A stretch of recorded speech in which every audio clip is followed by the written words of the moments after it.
Hi folks, we had a question in our Herbal Knowledge Keepers group about whether the herbal database covers allodynia, and rather than just give a quick answer, yes, I figured I'd just create a short video to show you what's here to help you out. So for those of you who don't know, allodynia is sometimes called the gentle pain, although it can be very, very painful. What's gentle about it is that there's really not sufficient cause for pain in the first place. For example, the touch of a feather or the feeling of a shirt on your body can be painful. So this is pain that has no relationship to any kind of tissue damage at all. It's very difficult to deal with. It basically, the central nervous system or the peripheral nervous system has been sensitized in such a way that the signaling is all haywire. There's crosstalk. Uh, it could be related to signaling from the immune system or directly from the brain. There are a number of things that can bring it on.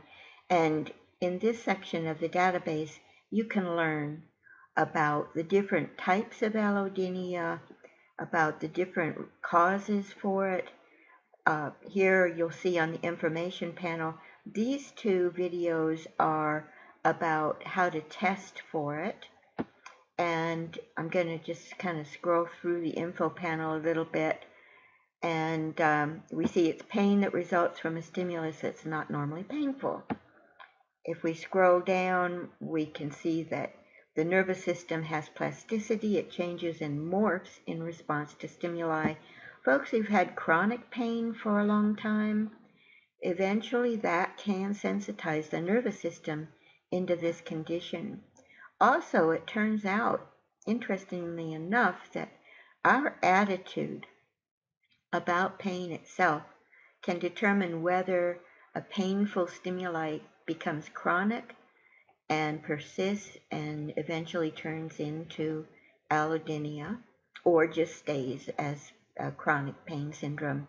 It turns out that folks who dwell on their pain, who just have this kind of a morbid attitude and depression about their pain, and they're allowing it to just take over their lives, it psychologically and emotionally are more likely to have this persistent, pervasive pain syndrome and allodynia.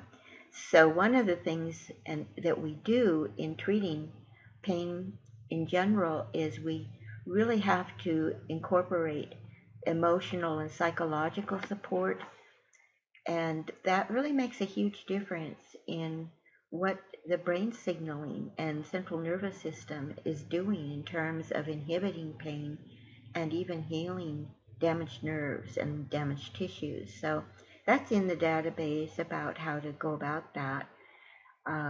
Let's just scroll down here just real quickly. Here we've got more of a description of the causes, the types of allodynia, and that sort of thing. Notice down here, this is a concept map, so everything that's related on the side here and below is part of an important concept to grasp in understanding and treating allodynia.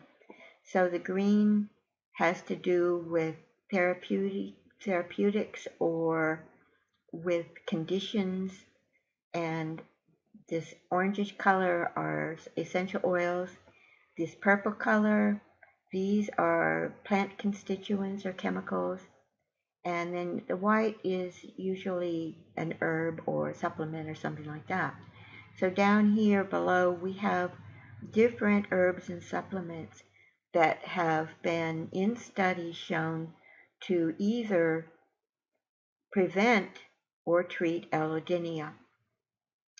And you can read about the studies when you visit the database. And some of them are animal studies, and we never know if animal studies really translate over to people or not, but you can infer that they may, and certainly in pain it's worth a try, especially when it's safe. Always check out cautions, always check out the possible interactions with drugs that you may be using. So uh, different things can cause it. For example, the reason this is here is because oxaliplatin is one of the chemo drugs that is used sometimes, and one of the side effects is it can lead to allodynia. So these are different substances that can prevent allodynia from forming and other side effects. Glucosa especially is a formula that helps to keep oxaliplatin from creating allodynia. And the cannabinoid system in neuroprotection is another concept to really get into, because that is something relatively new in the medical field. The cannabinoid system just wasn't taught for a long time, but it's very active in inhibiting pain and protecting nerves. So there's a video and other information there. Complex regional pain syndrome, that is another definition of a type of pain situation that can result in allodynia. Hyperalgesia is different from allodynia, but it's sometimes confused with it. In allodynia, it's non-noxious pain. Hyperalgesia is oversensitive to noxious pain. So in other words, yeah, there's something, you get thumped on the shoulder, and that could be just normally just slightly painful. But for somebody who has hyperalgesia, it's very painful. These are different herbs and substances that help to tone this down. So let's go back here, and neuropathic pain, again, a very broad heading covering pain that's associated with some type of nerve injury. And it's a good idea to get into this area and learn about that because it's related. And then we have the main heading right here. I'm not going to click on it because it's huge, but pain in general, and it covers all kinds of pain.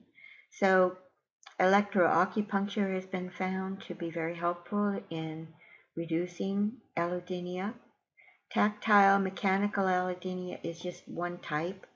There are different ones. For example, there's some that are thermal, where it's the temperature that is painful. Some people have hot allodynia, and so heat just is very painful. Or it can be cold.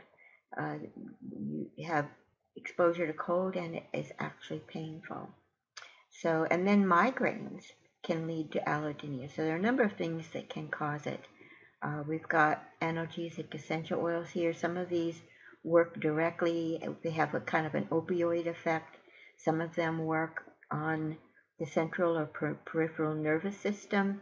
And another thing that these can do is have an effect on the mood. Remember, whatever it takes to lift your mood up, to distract you into happier thoughts and feelings about your condition that you are curious about, for example, about the adventure, if you want to call it that, of how to heal, and you're excited about learning all of the secrets to recovery, that sort of attitude is something that's by itself going to help lift you out, and some of these essential oils support that. So this is just like I said, just a real quick peek at allodynia in the database. I invite you, if you have pain, to subscribe to the database and figure out how it can help you. And if you're a practitioner, this is certainly going to help you in dealing with your patients or clients. Thank you. And if you have any other questions, please join the Herbal Knowledge Keepers if you aren't already there. It's our Facebook group. And if you're in Herbal Knowledge Keepers, it's a closed group. Our conversations are private, so feel free to speak up and share with us about what's working for you, what isn't working for you, what questions you have, and we will do our best to support you and help you in your recovery. Thank you for watching.